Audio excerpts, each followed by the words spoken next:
Saudações, queridos alunos da Faculdade FACEFACAR, por cá o professor Anderson, da disciplina Recuperação Judicial e Falência, agora aqui na modalidade online, enquanto durar a quarentena do coronavírus, ok?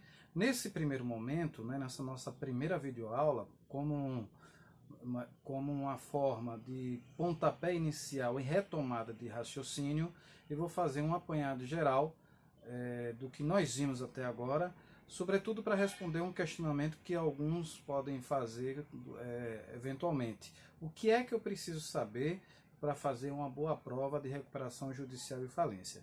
Então, na aula de hoje, eu vou destacar os pontos principais e estabelecer um cronograma, um roteiro de ações dentro das fases do processamento de recuperação judicial. Inclusive, teremos um bônus com alguns dispositivos, algumas menções do artigo 8º do Código de Ética da Advocacia, condutas que o advogado, principalmente numa ação, uma postulação de recuperação judicial, é interessante o advogado promover na sua relação com o cliente, ok? Então daremos esse bônus, esse conteúdo extra, que eu acho muito pertinente para a vida profissional dos senhores e senhoras, ok? Dito isso, o que é que eu, aluno da FACEFACAR de Recuperação Judicial, preciso saber para fazer uma boa prova da NP1? Primeiro, vocês devem lembrar que nós falamos de duas teorias. A teoria do ato de comércio, que surgida na França, logo após a publicação do Código de Napoleão, em que se entendia como comerciante todo aquele que desenvolvia a atividade de mercância, e com certa habitualidade, Os senhores e senhoras devem estar lembrados daquele vídeo, aquela animação do Mercador de Veneza, Ali nós tínhamos realmente uma relação de mercancia e depois a relação aperfeiçoada com a questão de empréstimo e o pacta sunt servanda, a palavra dada. Como eu falei, lá em falência vamos até retomar alguns pontos que foram explorados ali naquela animação. Por ora, o que vocês devem lembrar da teoria do comércio é que a teoria do comércio ela entendia só lançava um olhar jurídico apenas para o comerciante quando ele desenvolvia a atividade de mercância e com certa habitualidade, ou seja, aquele que comprava algo já com o objetivo traçado de vender. Ok? Outro ponto que é importante vocês situarem na ordenação jurídica é que o Código Comercial, até a vigência da primeira parte do Código Comercial, que é de 1850, o Brasil tinha adotado a teoria do comércio, que só foi deixada para trás com a publicação do Código Civil de 2002, porque o Código Civil de 2002 ele revogou a primeira parte do Código Comercial de 1850. E revogou de que forma? Revogou através da adoção da teoria da empresa. E aí, percebam, duas teorias, a teoria do comércio e a teoria da empresa. A teoria da empresa, ela não abandonou a figura do comerciante, não é isso. Ela acrescentou no ordenamento jurídico a figura do prestador de serviços e aquele que promove a circulação de bens, Então, não apenas aquele que desenvolve atividade de mercância. Então, a teoria da empresa, ela nos estabelece que deve-se alcançar que o direito empresarial, o direito comercial, deve alcançar toda a atividade econômica organizada para a produção e circulação de bens ou atividades intelectuais, e não apenas a figura do comerciante. Como eu falei, a teoria da empresa, que foi adotada com a vigência do Código Civil de 2002, ela acrescentou a teoria do comércio, ok? São esses pontos aí que é importante nós lembrarmos quando, se porventura na prova foi explorada alguma questão falando das teorias, tá? A teoria do comércio e a teoria da empresa, ok? Então fiquem atentos em relação a isso. Lógico, se nós falamos da figura do comerciante, aquele que desenvolve mercância, e a figura do empresário, aquele que desenvolve uma atividade, qualquer atividade econômica organizada, destinada à produção de bens e serviços, né, a circulação de bens e produção de serviços, implicitamente nós devemos lembrar que a teoria da empresa está falando da figura principal do nosso estudo, que é o empresário. E eu chamei a atenção, né, e aqui eu aproveito para reforçar, do conceito legal de empresário. Quem não marcou, marque. O artigo 966 do Código Civil, ele nos traz o conceito legal de quem pode ser chamado de empresário. E segundo o Código Civil, o legislador entende que empresário vai ser todo aquele que exerce profissionalmente a atividade econômica organizada. Entenda-se aí, como bem coloca a doutrina majoritária, por exemplo, Fázio Júnior, Fábio Ulloa Coelho, entenda-se aí atividade lícita, ok? Para produção ou circulação de bens ou serviços, ok? Mas não basta nós sabermos o conceito legal de empresário positivado lá no artigo 966 do Código Civil. É importante nós sabermos quando essa figura do empresário estará regularizado. Quando é que ele vai ter a capacidade civil para desempenhar a atividade empresarial? Quem não vai nos responder isso aí é o artigo 972 também do Código Civil. Lógico, vocês devem lembrar que o objeto principal do nosso estudo da disciplina Recuperação Judicial e Falência será a Lei 11.101 de 2005. Mas esse estudo será complementado e aprofundado com alguns dispositivos, tanto da Constituição Federal, a exemplo do que nós falamos, nós estudamos do artigo 170, né, mas também alguns dispositivos do Código Civil, como o conceito legal, que eu falei há pouco, presente lá no artigo 966, e a capacidade civil, né, publicada, disposta lá no artigo 972. E o que é que diz o legislador do Código Civil em relação a essa capacidade civil? Segundo o Código Civil, pode exercer a atividade empresário aquele que estiver em pleno gozo da capacidade civil.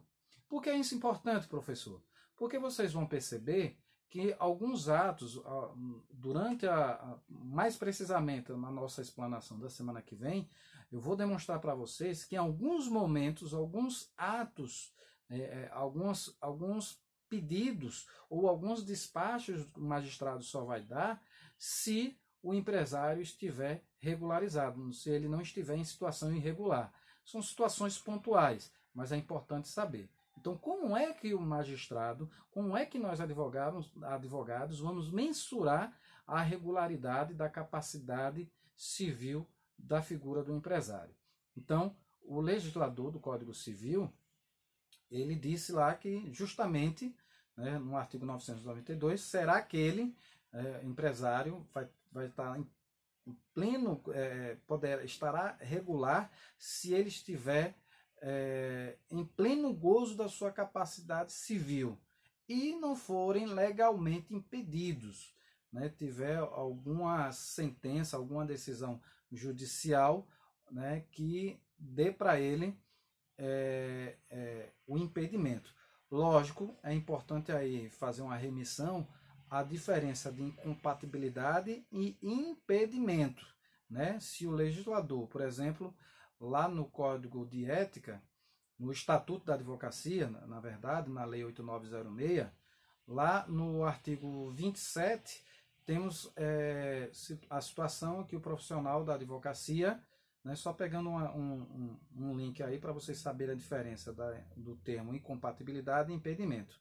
Lá no artigo 27 da Lei 8906, que é o Estatuto da Advocacia, o legislador colocou a diferença desses termos, sendo incompatível uma proibição total e impedimento, uma proibição transitória ou parcial. Então, o empresário ele pode estar transitoriamente, temporariamente impedido. Então, se é impedido, não é algo permanente, ok? Mas se mesmo que seja temporário, se ele estiver impedido legalmente durante um tempo ou até regularização do que está, o que motivou o impedimento, até essa regularização, ele vai estar, né, se ele regularizar, aí ele vai voltar a gozar de pleno gozo de capacidade civil.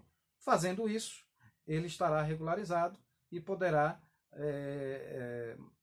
praticar alguns atos em relação à postulação e ao processamento da recuperação civil. Ele estará apto a fazer alguns atos, ok? Apto a que o juiz, inclusive, defira algumas petições do advogado, do empresário que esteja sofrendo o processo de recuperação judicial, ok? Então, guardem aí a teoria de atos de comércio, teoria da empresa e essa capacidade civil. Para acrescentar, para vocês relembrarem lá das aulas da professora Flávia, recomendo que vocês deem uma olhada também lá no artigo 5º do Código Civil, onde tem a questão, os critérios objetivos para dar capacidade civil. Aqui faço mais um adendo. Não confundam direito civil com capacidade civil. Os direitos civis nós nascemos, né? Desde a concepção, desde que papai e mamãe nos colocaram no mundo, a partir da primeira concepção, a partir da concepção, o nascitura ele já goza de direitos, ele já entra no direito sucessório, né? Com as peculiaridades que vocês vão estudar lá em direito sucessório. Então, desde o momento da concepção, o nascituro já tem direitos.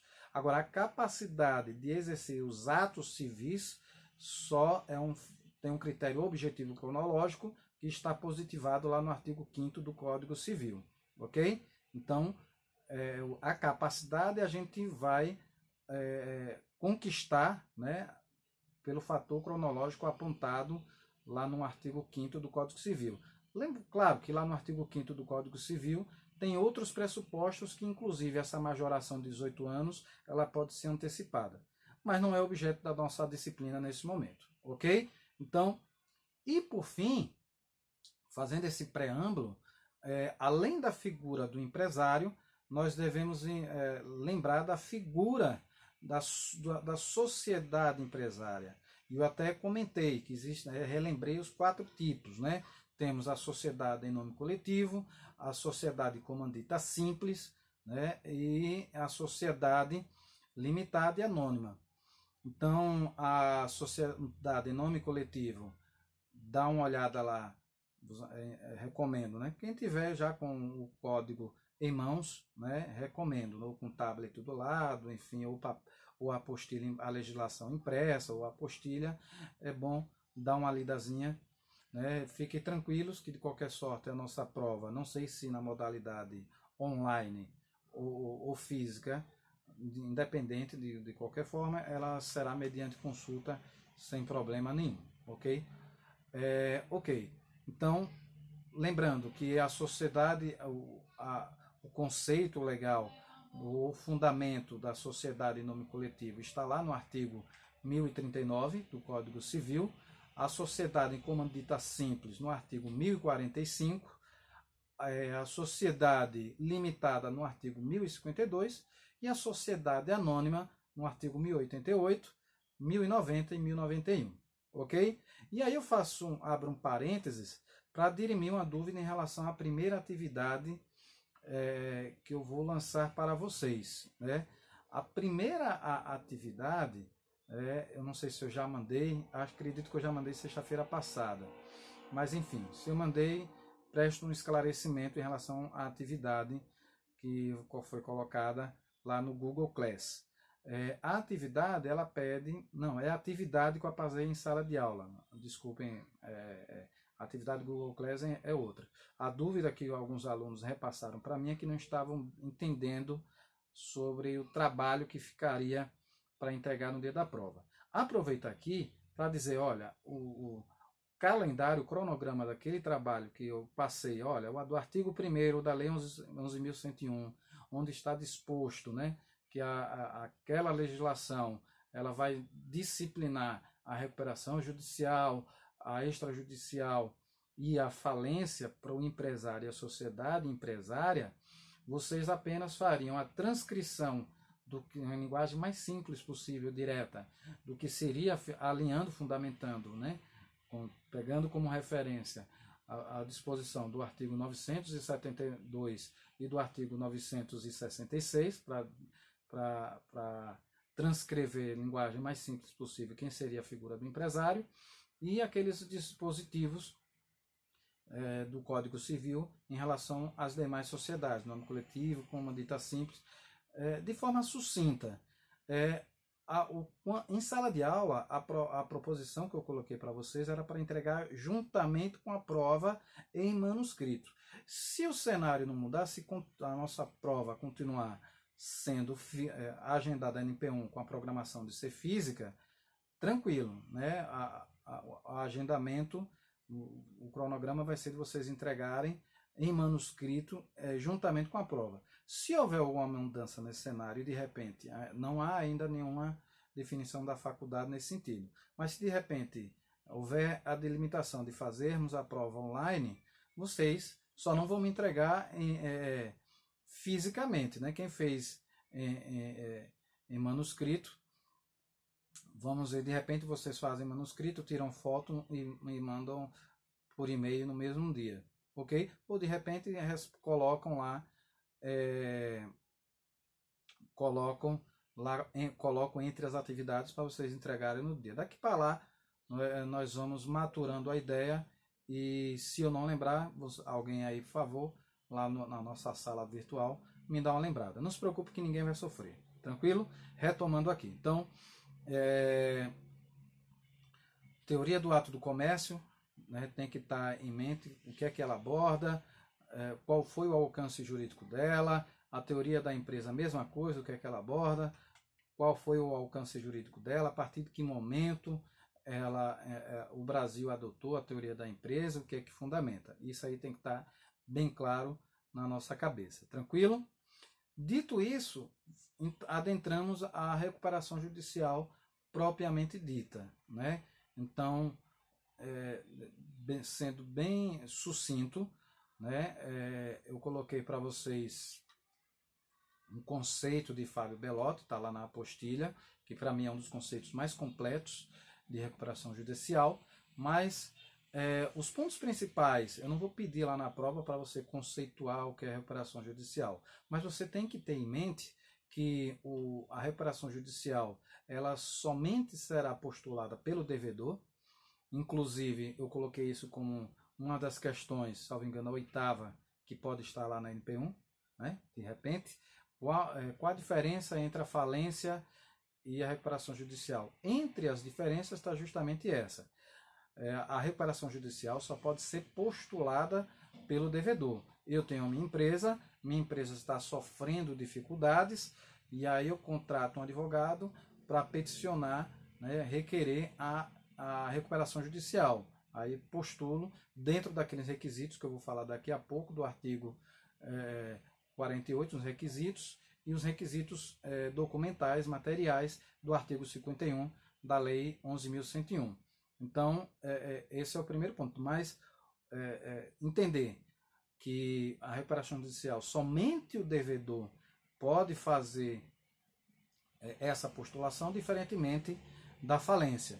A falência, tanto o devedor quanto os credores podem postular pela falência da empresa, ok? Então, entender em relação à recuperação judicial que apenas o devedor que pode postular a recuperação judicial, e que o objetivo primordial, né, tem os 3 princípios que norteiam, que está lá no artigo 47, que já vou relembrá-lo. Né, mas o objetivo da recuperação judicial, o próprio nome já diz, etimologicamente, né, é recuperar, é soerguer a empresa, é evitar que a empresa, que transitoriamente com dificuldade econômico-financeira, e daqui a pouco vou reforçar o que é dificuldade econômica, o que é dificuldade financeira. Então, o objetivo é que o devedor tenha a possibilidade, tenha o braço jurídico que o auxilie a soerguer a empresa. Mas isso só vai acontecer se o magistrado, com auxílio do administrador judicial, entender que é viável, né? Muito embora a figura do administrador judicial só vai entrar, ainda hoje eu vou falar isso, não percam, depois do despacho do processamento da recuperação judicial, quando o juiz admite a petição, dá deferimento à petição inicial requerendo requerendo a recuperação judicial. Nesse momento, ele vai nomear o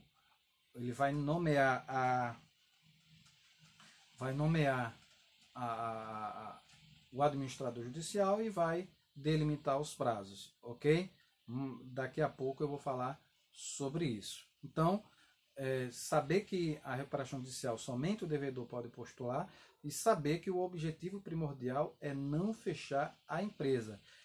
Ou seja, nós, enquanto advogados, temos que demonstrar ao magistrado que a empresa é viável, ok?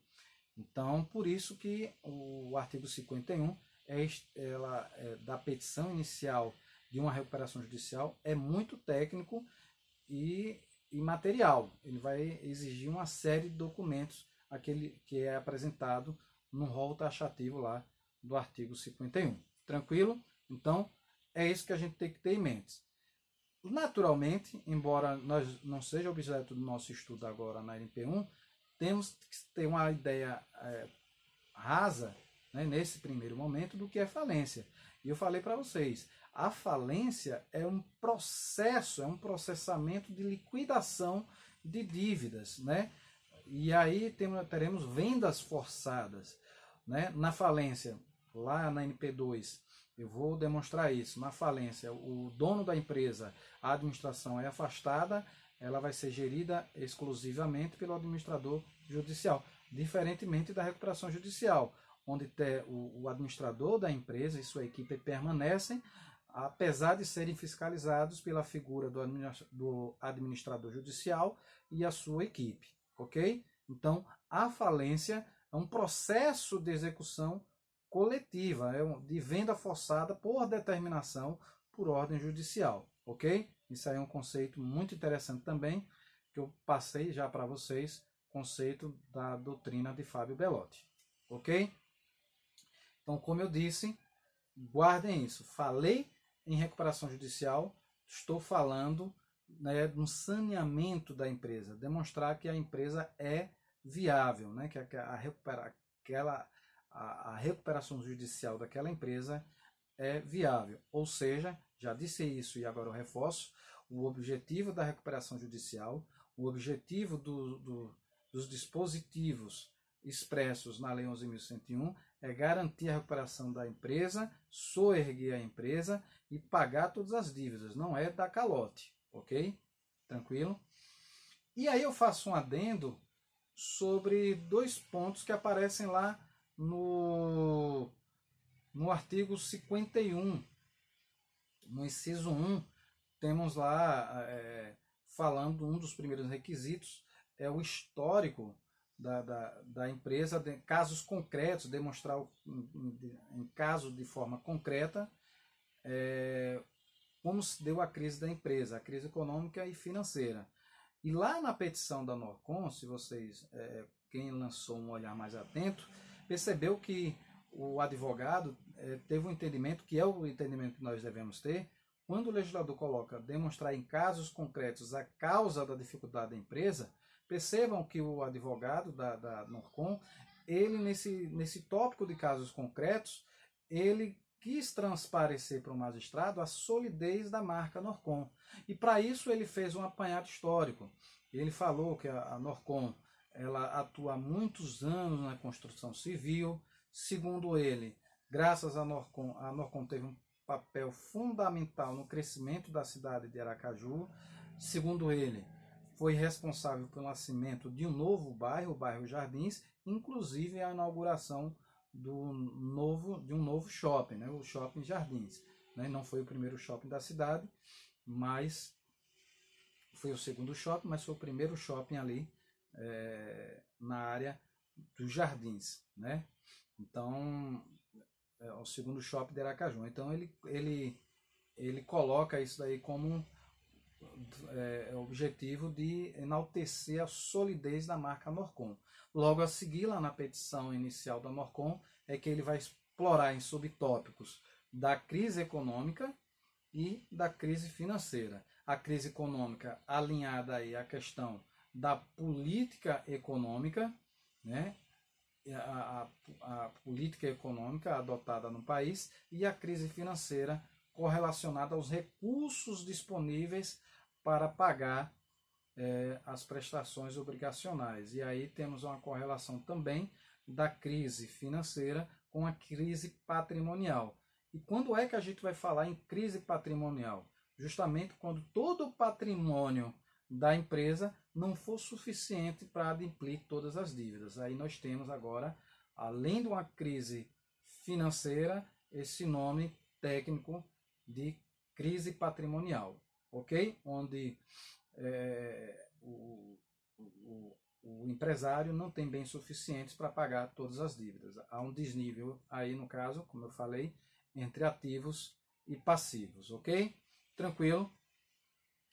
Sabendo aí esses pontos principais, né, do que seria a recuperação judicial, o que é que a caracteriza e a diferença entre crise econômica, financeira e patrimonial, agora eu quero chamar a atenção dos senhores e senhoras do objetivo, os princípios, né, que norteiam a recuperação judicial.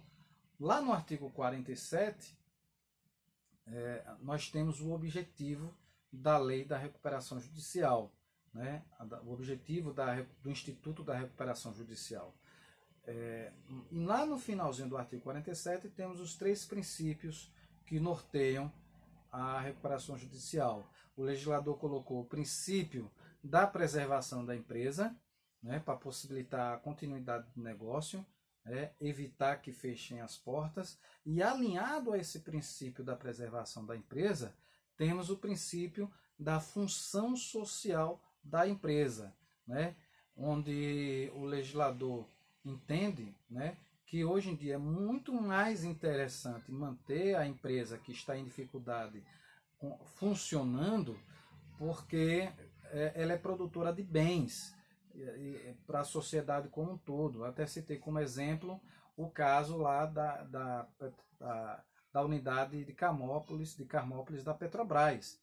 Né? Temos várias atividades comerciais que dependem da atuação da Petrobras naquela comunidade. E também tem um impacto na questão tributária. Tanto se uma empresa fecha as portas, tanto o Estado quanto o município e a União deixam de angariar fundos. Né?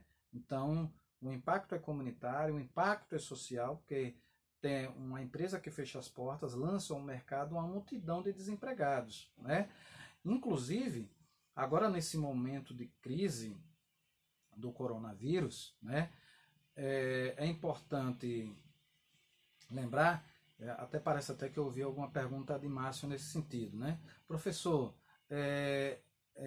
esses princípios que são próprios da recuperação judicial poderiam ser aplicados em épocas de calamidade pública, como nós estamos vivenciando agora? Sim, embora, confesso que eu não li o decreto relacionado às medidas econômicas que seriam adotadas, mas claramente o que foi adotado até agora está seguindo esse viés que norteiam a recuperação judicial, ou seja, o objetivo de proteger a empresa para que ela não feche as portas, da preservação da empresa. Por exemplo, vocês, quem está acompanhando os noticiários, deve estar sabendo que a Caixa Econômica suspendeu, salvo engano, por 90 dias, alguns financiamentos.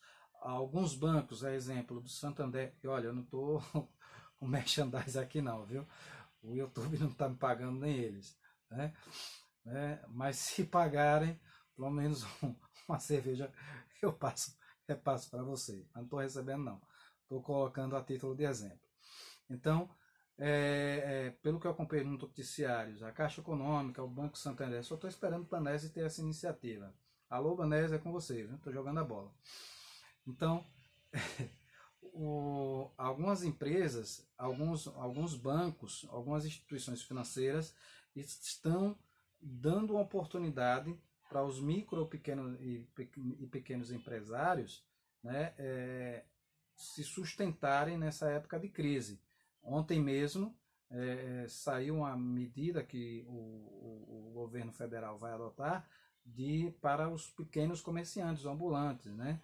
Então, uma bolsa de R$ 600, enquanto houver esse período aí de quarentena. Então, justamente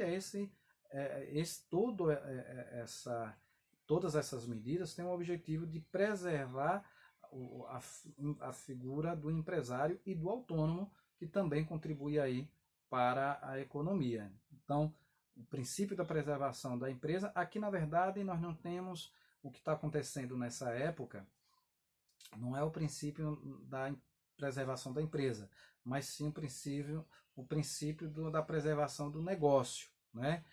Quer seja do ambulante, quer seja do empresário, do microempresário, né?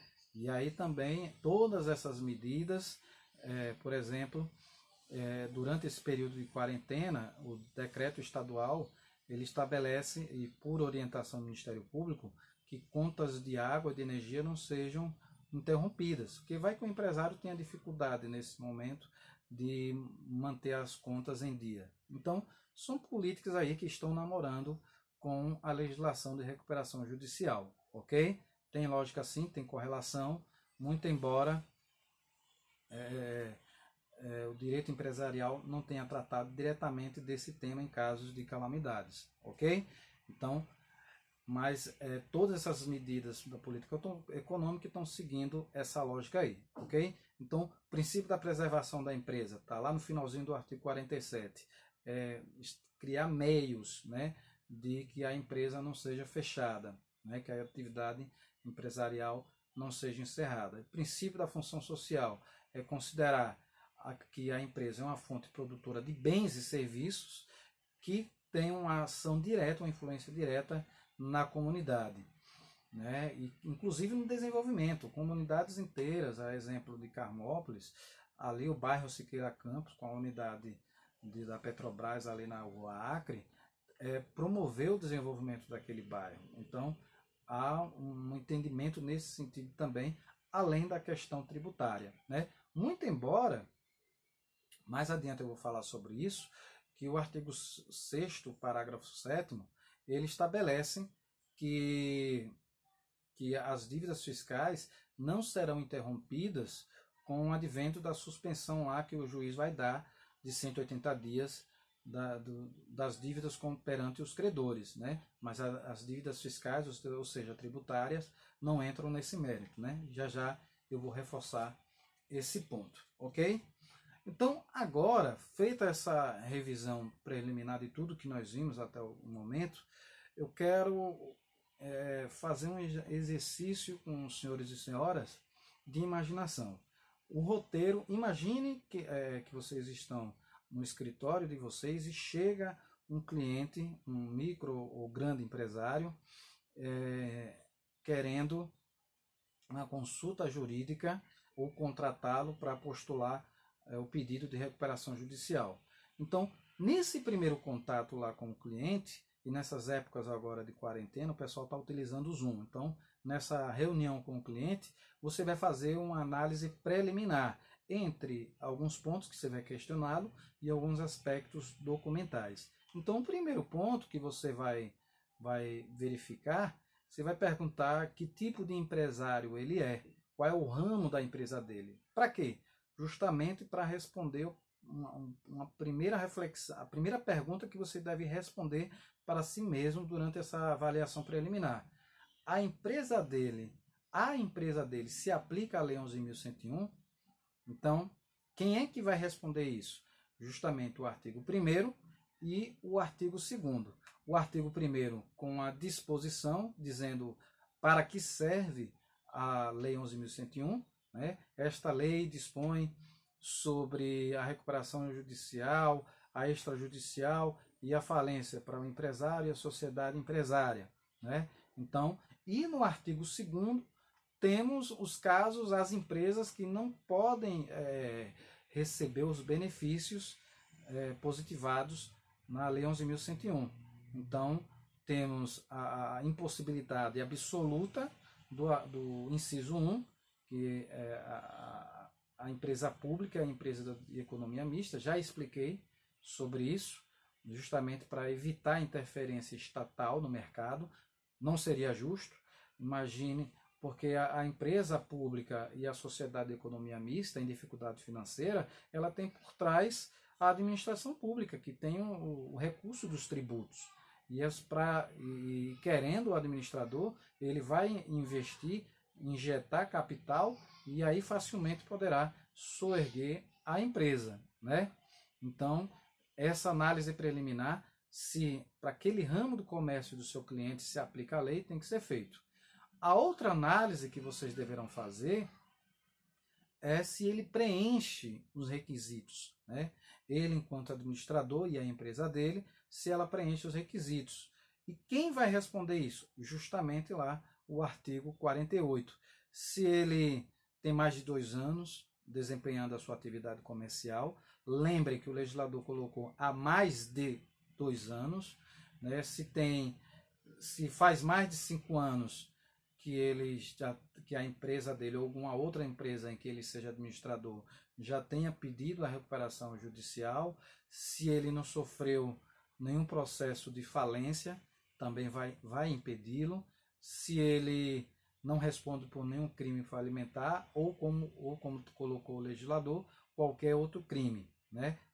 Lembrem que até eu falei que não tinha razão de ser o legislador colocar crime falimentar, se logo a seguir ele fala qualquer outro crime. Mas enfim, então a segunda análise, né, depois de vocês analisarem junto com o cliente, nessa conversa preliminar com o cliente, se a empresa dele pode ser beneficiada com a Lei 11.101, se a lei se aplica à empresa dele, vocês vão olhar se ele, enquanto empresário, se a empresa preenche os requisitos. Ok. Terceira análise que vocês vão fazer nesse contato preliminar com o cliente. Qual o fórum competente da empresa dele? É uma multinacional, né? Ele tem uma franquia, né? Ele tem a Subway, McDonald's. E aí? Ele vai postular onde? Em Aracaju, em Salvador? Como é que vai ser? Quem vai disciplinar isso é o artigo 3º da Lei 11.101. Quero chamar a atenção aqui, fazer um outro parênteses. Vocês devem lembrar que o Código de Processo Civil, novo, de 2015, lá no artigo 53, ele nos traz uma série de possibilidades para delimitar o fórum competente, de juízo, de lugar, de fato, do lugar do fato e etc. No caso aqui, lembrem, e a FGV gosta de chamar atenção em relação a isso, e o CESP também, em suas provas, a Lei 11.101, ela oferece apenas uma alternativa, que é o lugar do desenvolvimento de suas atividades. E se for filial, é a filial brasileira, o local da filial brasileira. Então, quem vai delimitar o juízo competente é o artigo 3º da Lei 11.101. Então, você tem que analisar nesse primeiro contato também qual será o fórum competente. Quarto ponto que você tem que analisar, né, nessa conversa, né, e depois você vai passar essa informação para o cliente, é quais créditos estão sujeitos à recuperação judicial. Né? Você tem que fazer essa avaliação. Por quê? Porque você tem que verificar a viabilidade da recuperação judicial. Então, se a empresa tiver um patrimônio totalmente dilapidado, a recuperação judicial, né, que a recuperação judicial ela tem taxativamente, explicitamente na lei, muito embora a jurisprudência tenha feito algumas modificações, mas taxativamente os prazos de suspensões e o prazo do processamento da recuperação judicial é delimitado e improrrogável. Então, a suspensão das dívidas é de 180 dias e o período de processamento até a finalização é de 2 anos, sendo de 1 ano para o adimplemento das dívidas trabalhistas. Então, há um cronograma de medidas a serem adotadas pelo empresário. Então, e que você tem que analisar, enquanto advogado, ter esse olhar frio e técnico, se ele e a empresa dele terá condições de cumprir todos esses prazos. Se houver uma crise patrimonial, ou seja, o patrimônio dele não for suficiente para garantir todos os atos da recuperação judicial, a recuperação judicial não vai ser a melhor medida. Ok? Então, é por isso que é importante vocês fazerem essa análise dos quais créditos estão sujeitos. Né? Quem vai responder isso é o artigo 49. Daqui a pouco eu vou falar sobre ele. E também, se por um lado você vai avaliar quais créditos estão sujeitos à recuperação judicial, você tem que fazer uma análise também quais não estão sujeitos. Está lá no artigo 5º. Né? No artigo 5º da Lei 11.101, tem lá que quais não estão sujeitos. Aquilo que é gratuito, que foi feito a título gratuito, ou seja, se eu fiz um serviço para uma empresa, fiz um serviço para a Oi, foi gratuito, foi voluntário, né? Não é porque ela está sofrendo processo judicial, de recuperação judicial, que agora eu vou postular, vou entrar com ação de cobrança. O que é, ou vou me habilitar no processo de recuperação judicial como credor. Não. O legislador é bem claro. O que foi título gratuito não é objeto de cobrança, né? Não é crédito sujeito à recuperação judicial.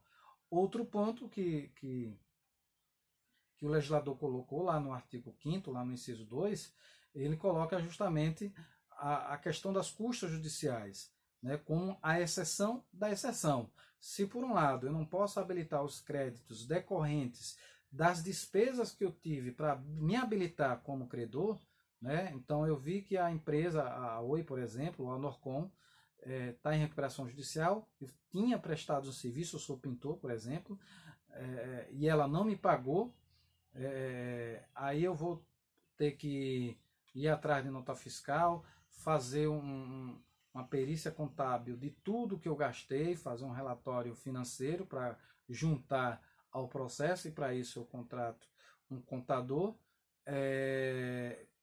tenho gastos com honorários advocatícios e quero cobrar isso. Isso não é objeto, não pode ser habilitado como crédito.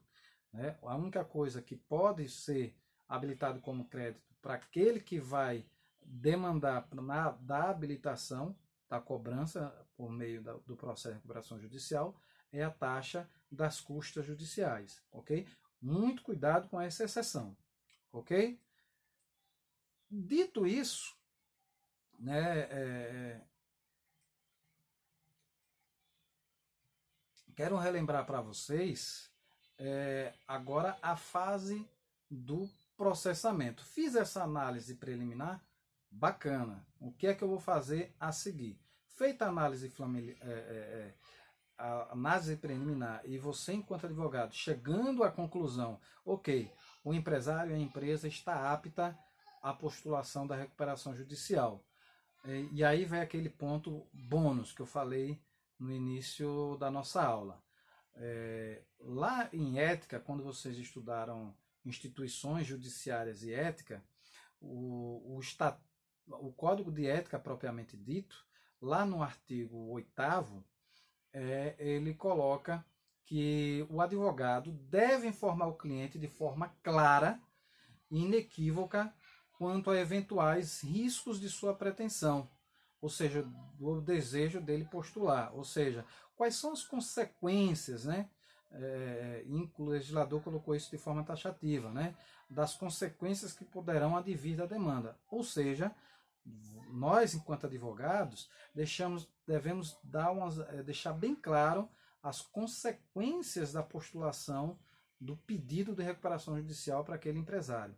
Por que isso é importante? Ele tem que saber, por exemplo, que os créditos que estarão sujeitos a partir do deferimento serão justamente todos aqueles existentes na data do pedido, que ainda não foram vencidos, ou seja, todos aqueles que tendo como marco inicial o dia do deferimento, né, do despacho, da publicação do despacho de processamento da recuperação judicial, o dia em que o magistrado, nos autos, vai deferir a petição inicial. Todas as dívidas até aquela data ali, ok? Dívidas que, lógico, professor, e quem se habilita depois de já ter havido lá o despacho de processamento? Você vai se habilitar depois de créditos que aconteceram antes daquela data. Então, muito cuidado em relação a isso, né? A habilitação posteriori, a dívida não. Tranquilo? Não confundo. Eu poderia perguntar isso na prova, de repente, marque como verdadeiro e falso. João conversa com seu advogado e fez uma dívida que tenha com o desejo de habilitar no processo de recuperação judicial uma dívida que ele teve para com a empresa 3 meses após uma dívida que a empresa teve com ele 3 meses após o despacho de deferimento do processamento da recuperação judicial. Não. Se esse negócio jurídico, se ele prestou um serviço para a empresa 3 meses depois do despacho do magistrado processando, marcando o início do processamento da recuperação judicial, ele não tem como habilitar. O marco para ele habilitar são as dívidas, ou seja, os negócios jurídicos que ele fez com a empresa antes do despacho de processamento da recuperação judicial. Cuidado com isso aí, ok? Então, dá uma olhadinha lá no artigo 49. Outro ponto, né, que vocês vão olhar, é isso que eu falei há pouco, né, lá no artigo 5º, né, do que não vai ser habilitado o que é gratuito, e a exceção é a habilitação das custas judiciais durante o processo, né, as dívidas que você vier a ter no processo aí de habilitação do crédito. Cuidado em relação a isso, ok? Também no artigo 5º temos outra informação importante, que é a concessão, quais são os meios de materialização, né? É outra coisa que você tem que informar, né, para o seu cliente. De que forma ele pode demonstrar ao juiz que ele tem boa fé e que a empresa dele é viável. Então ele vai dizer, olha, doutor, eu preciso da suspensão. A suspensão de 180 dias, que a legislação dispõe, é suficiente para eu dar uma respirada e conseguir aí recuperar a minha empresa. Esse é um ponto, né? Outro ponto que você tem que esclarecer é que ele tem, entre as opções que ele vai ter que demonstrar ao juiz por meio do plano de recuperação, não por acaso ele vai ter um prazo elástico aí para apresentar o plano de recuperação, 60 dias após o despacho, né, o despacho do processamento da recuperação judicial. Então, ele vai ter tempo de sobra para juntar documentos que materializem a sua boa-fé, mas nós, enquanto clientes, devemos demonstrar, olha, empresário, você pode pegar o seu grupo de empresas e fazer uma cisão, né, separar uma empresa do seu grupo. Você pode, por exemplo, fazer uma incorporação, né, das empresas, uma empresa maior com uma menor. Você pode fazer uma fusão, né, como foi o caso da Norcon Rossi, né?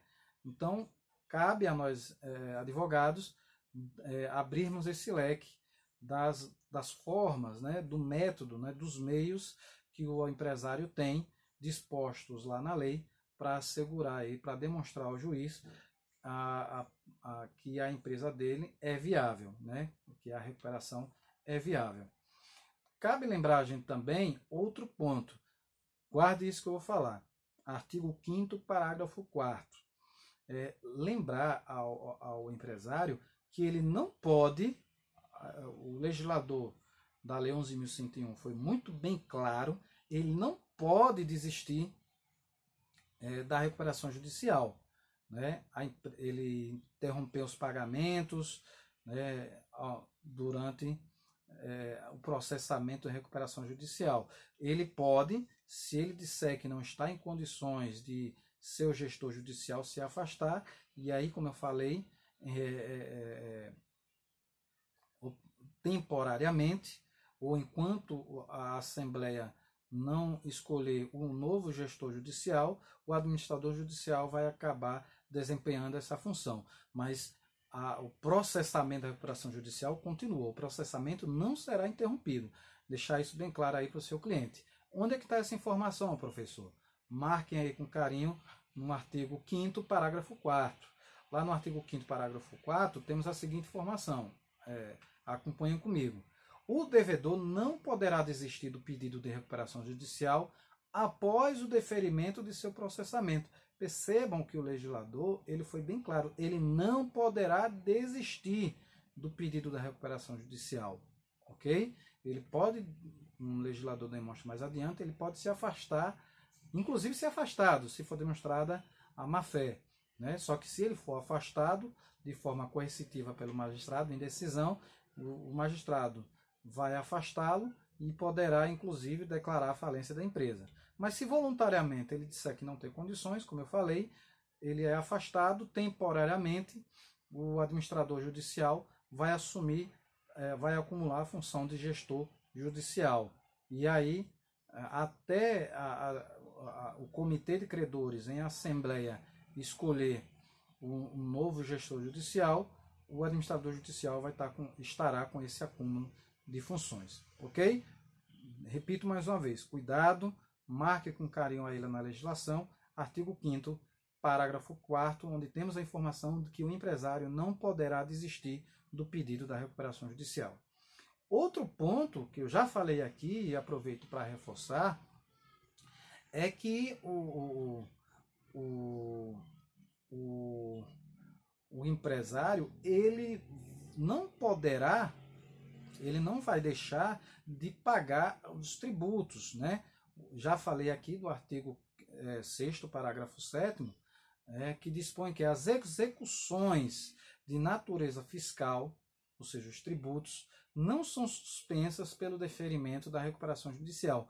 Deixe isso bem claro para o seu cliente, para depois ele não dizer que o advogado não passou essa informação. A dívida dos credores ela vai ser suspensa durante 180 dias. Mas nesse lapso temporal, as dívidas fiscais, tributárias, não. O que não impede, inclusive com você também, advogado, se tiver se atuar também como tributarista, entrar com alguma ação tributária de renegociação, de compensação fiscal e etc.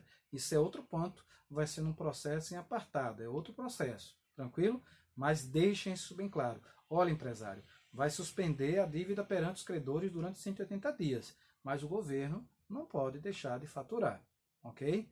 Deixar bem claro esse ponto. Outra informação que é importante vocês passarem, darem ciência ao cliente, é que vai ser nomeado um administrador judicial.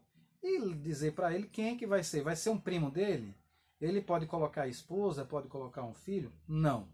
Deixe bem claro para ele que quem vai escolher o administrador do judicial, que será um fiscal, né, do processamento da recuperação, ou seja, será os olhos do juiz, quem vai escolher é o juiz, né, em seu despacho do processamento requerimento da recuperação judicial. É o juiz que vai delimitar, só que o juiz ele vai seguir um critério técnico, até porque é exigência constitucional. O artigo 93, inciso 9, ele nos traz para nós o princípio da livre decisão motivada. O magistrado ele pode decidir o que bem entender, mas desde que seja motivado, né? Então, o magistrado ele vai escolher o administrador judicial seguindo o seguinte critério: tem que ser preferencialmente, cuidado com isso, né? Circulem aí a palavra preferencialmente, advogado, economista, administrador de empresa, contador, preferencialmente essas figuras, inclusive pessoa jurídica. Mas se for pessoa jurídica, como traz lá o parágrafo único, essa pessoa jurídica, essa empresa especializada em funcionar como administrador judicial, tem que ter um responsável, um nome do profissional responsável daquela demanda. Ok? Então deixar isso bem claro para ele. E qual será a responsabilidade? O que é que esse administrador judicial poderá e deverá fazer? É também importante deixar o seu cliente ciente a respeito desse ponto. Dizer para ele, olha, essa figura que o juiz vai escolher, o administrador judicial, ele será responsável pela consolidação do quadro geral de credores. Ele que vai fechar, inclusive, quero reforçar aqui outra coisa que eu já disse, que o administrador judicial, mês a mês, vai produzir um relatório para o magistrado. Inclusive, se ele não se reportar ao magistrado, num determinado momento do processo, o magistrado pode chamá-lo pode chamá-lo para em até 5 dias o administrador judicial se justificar, né? Então, ele tem que se reportar, mês a mês, ele vai fazer um parecer do andamento do processo de recuperação judicial daquela empresa. Ok? Tranquilo? Então, deixar isso bem claro. E outro ponto que vocês coloquem, expliquem em letras garrafais para o cliente, né? Em vez de dar um copinho d'água, dar um copo de vinho, né? Manda ele sentar se ele estiver em pé, diga para ele, olha, empresário, eu tenho outra informação para lhe dizer. Olha, se por um lado as dívidas dos credores serão suspensas durante 180 dias, eu já lhe dei uma má notícia, que as dívidas tributárias, as dívidas tributárias, elas não vão parar. Eu já dei para você essa informação. E agora eu tenho uma outra notícia desagradável. Aí ele vai perguntar o quê? Olha, o administrador judicial, ele precisa ser pago por isso. Não, mas não é a justiça não foi o juiz que escolheu, não é o juiz que vai pagar não? Nananina não. Então, dentro do plano de recuperação, haverá uma reserva do capital da sua empresa, que esse fundo será destinado ao pagamento dos trabalhos do administrador judicial, não só dele, como toda a equipe. Lógico que tem um critério objetivo, como o legislador estabelece, que ele vai colocar que o critério, que se for uma grande empresa, o limite é até 5% do valor da recuperação judicial, e se for a micro ou pequena empresa, até 2% do valor da recuperação judicial. Então, o magistrado aí vai se nortear pelo valor de mercado, não vai ser de forma aleatória. Ele vai ter um critério técnico para delimitar os vencimentos, né? Qual será o vencimento do administrador judicial. Ok? Então, não esqueça de passar essa informação para o cliente, que ele, além de pagar durante a vigência da recuperação judicial as dívidas tributárias, ele também vai assumir as despesas com o administrador judicial e com a sua equipe, ok?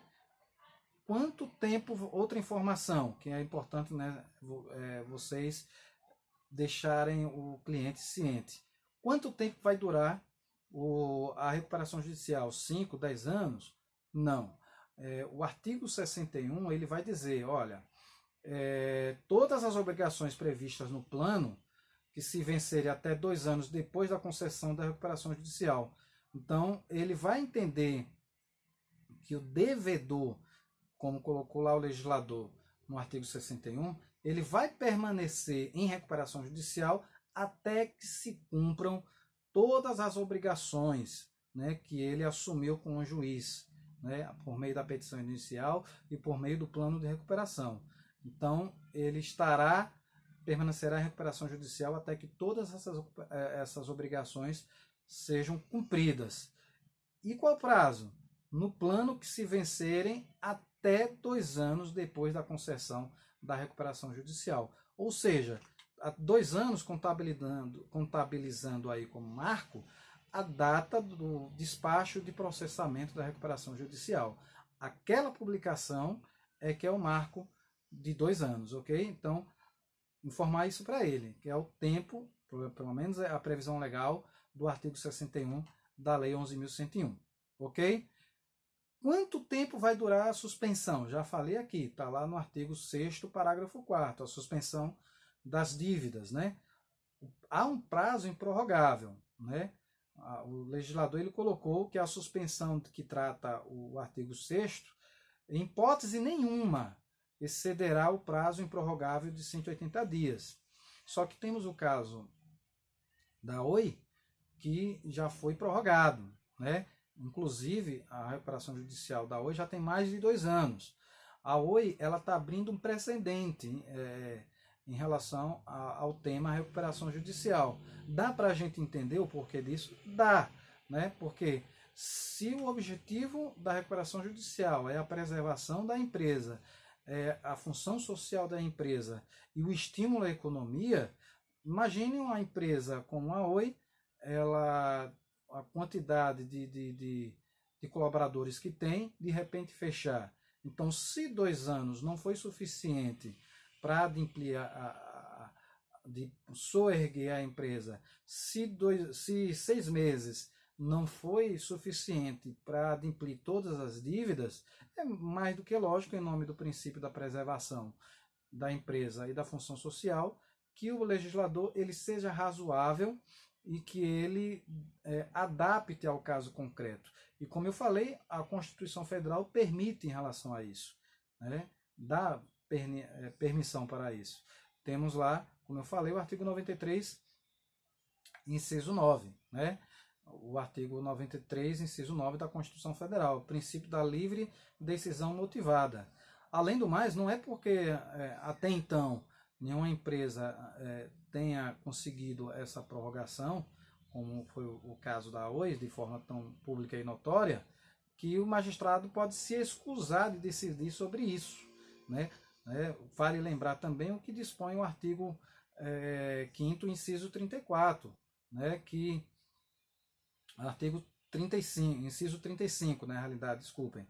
Artigo 5º, inciso 35 da Constituição Federal, que estabelece que o Poder Judiciário não pode se excusar de tomar decisões, de apreciar qualquer tema. Eu confundi com o inciso 34 do artigo 5º, que fala da petição pública, né? O direito constitucional que todos nós temos à petição pública, que foi aquela atividade que vocês fizeram lá com o professor de organização do Estado e o professor foi professor de bases da administração pública.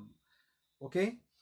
Então, passar essa informação, né, que o prazo da suspensão é 180 dias e essa suspensão não atinge as dívidas fiscais. Ok? O bom é que vocês podem colocar para ele que ele vai começar a pagar, né, por meio da reserva da empresa ou administrador judicial, não é logo de início, é depois do processamento e depois da nomeação do administrador judicial. Mas deixar bem claro que enquanto durar o processamento, esse lapso aí de 2 anos, ou se for prorrogado, ele vai assumir essa dívida, ok? Essa despesa. Outro ponto nessa conversa, né, com o cliente, em sintonia aí com o artigo 8º do Código de Ética, que exige, né, como eu falei, que o advogado preste as informações, deixe o cliente bem ciente de como vai transcorrer o processo, deixá-lo ciente do que vai mudar nos seus negócios jurídicos, no negócio jurídico da empresa. Já falei isso, né? Ele, logo após o deferimento do magistrado e o início da recuperação judicial propriamente dita, todos os negócios jurídicos a posteriori, segundo dispõe o artigo 69, devem constar no final, né, no contrato lá, após o nome empresarial, a expressão em recuperação judicial. Isso, desculpem, como bem disse o legislador, em em todos os atos, contratos e documentos firmados entre a empresa que está em recuperação judicial e os seus clientes. Ok? Tranquilo? E o que é que vai acontecer com ele? Né? Ele vai fazer alguma coisa, ele só vai ficar olhando o processamento da recuperação judicial? É outro ponto que é importante repassar para o cliente. Olha, de acordo com o artigo 64, o devedor, os seus administradores, serão mantidos, né, na condução da atividade empresarial, o que não acontece na falência. Então, lembrem, tranquilize lá o cliente em relação a isso, no artigo 69 da Lei 11.101. Olha, não se preocupe, muito embora tenhamos aqui a figura do administrador judicial, ele apenas vai ser será os olhos do juiz, ele será o fiscal do juiz. Então vai emitir pareceres, impugnações, se for o caso. Então, mas quem vai continuar administrando a empresa é o empresário. Isso na recuperação judicial, ok? Artigo 69, 69 não, perdão, artigo 64 da Lei 11.101, ok? Tranquilo? O 69 é o que é em relação aos contratos. Perdoe-me por essa breve confusão. Artigo 69, a exigência do legislador de que todos os negócios jurídicos durante o processamento da recuperação judicial, os contratos devem ter o nome empresarial seguido da expressão em recuperação judicial. Isso é o que dispõe o artigo 69. O artigo 64 é aquele dispositivo que serve para tranquilizar o seu cliente. Você vai dizer que vai para o cliente, olha, fique tranquilo, você vai continuar à frente da empresa, ok? Então, como disse o artigo 64 da Lei 11.101, o devedor, os seus administradores, serão mantidos na condução da atividade empresarial, ok? E quais são os requisitos para peticionar, né? Foi até objeto da nossa atividade, né? Que está lá no grupo, né? Qual é o objetivo? Para você saber os requisitos, né? O objetivo não, os requisitos da petição inicial que deseje a concessão da recuperação judicial, que o juiz defira, devemos seguir alguns requisitos estabelecidos na lei, precisamente no artigo 51. O artigo 51 coloca, logo após o processamento, a concessão de prazos. Temos que, no plano de recuperação, apresentar os meios, né? Que se vai ser cisão, se vai ser incorporação de empresas, se vai ser a fusão de empresas e etc. Né? E quais são os requisitos técnicos do artigo 51? O primeiro eu já comentei hoje, a exposição das causas concretas, até fiz um link em relação à petição do Norcom, que ele fez um apanhado histórico justamente para reforçar a solidez do nome Norcom, e a situação patrimonial, que o advogado lá da petição do Norcom dividiu em subtítulos. Ele colocou o subtítulo da crise econômica e da crise financeira, ok? Isso é o que nos traz o inciso 1. O inciso 2 fala sobre aquele rol que eu apresentei para vocês, os documentos que deverão ser juntados com a sua petição inicial. Entre eles, a demonstração contábil dos 3 últimos exercícios sociais, aquele rol de documentos. E aqui eu abro um parênteses. Vocês vão seguir a mesma lógica do que vocês aprenderam, acredito que foi com a professora Flávia, dos pressupostos necessários para fazer uma petição inicial. Né? Devemos continuar seguindo aqueles pressupostos do Código de Processo Civil, lá do artigo 319 ao 321, seguindo a qualificação, os fatos e o direito. Essa lógica nós seguimos, não se perde. Né? Mas, inclusive, com base no artigo 321 do Código de Processo Civil, se o juiz entender que a sua argumentação, sua petição inicial está faltando alguma coisa, está faltando a comprovação de algo, ele pode despachar, ao invés de deferir, ele pode publicar um despacho de emenda, mandando você emendar a inicial. Emendar significa fazer um complemento, né? Então ele pode fazer isso. Mas se você fizer uma emenda que não for satisfatória, ele pode indeferir e aí o seu pedido de recuperação judicial será arquivado, com base também lá com o artigo 321. Então cuidado, ok? Então, na verdade, nós enquanto advogados vamos alinhar as disposições do artigo 319 ao 321 do Código do Processo Civil, juntamente com o rol técnico exigido no artigo 51 da Lei 11.101. Ok? Uma vez que tenha sido o advogado tenha protocolado, para quem não conhece esse termo, protocolar a inicial é justamente o advogado, uma vez terminada a petição, eu particularmente, depois que termino, eu gosto de pedir, não mando a petição inicial toda para ele, de repente, não desistir do processo, né, e contratar outro advogado. Eu mando só os fatos, né, porque o direito é técnico, cabe apenas ao advogado fazer. Eu particularmente gosto de fazer isso. Eu pego a parte dos fatos, mando para o cliente e peço para ele, dê uma olhada aí para ver se está faltando alguma coisa. Porque dos fatos é uma narrativa, né, do que foi que aconteceu com ele. No caso aqui do processo de recuperação judicial, é uma narrativa para justificar as causas concretas da sua dificuldade econômica financeira. Ok?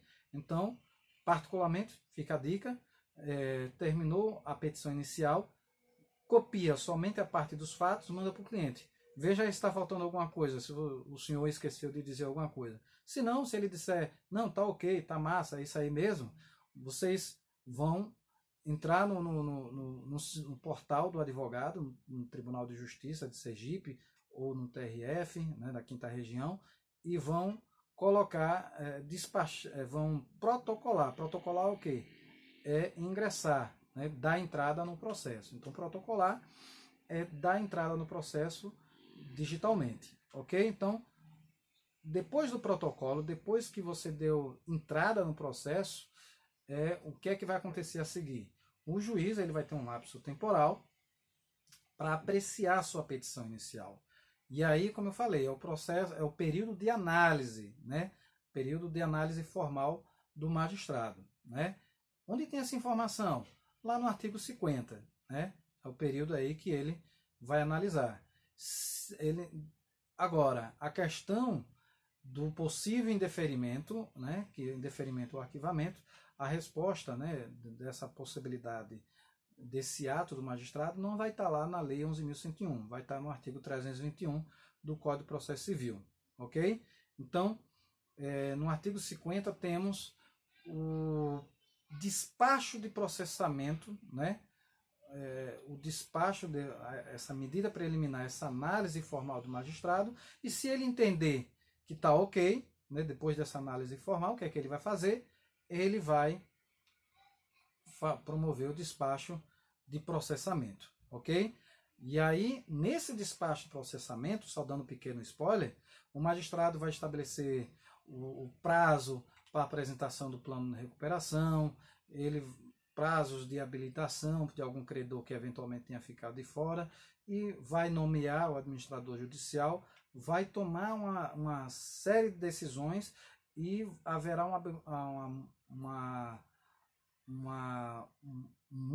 né, uma pluralidade de prazos abertos, ok? Então, mas isso é assunto para a nossa aula da semana que vem, ok?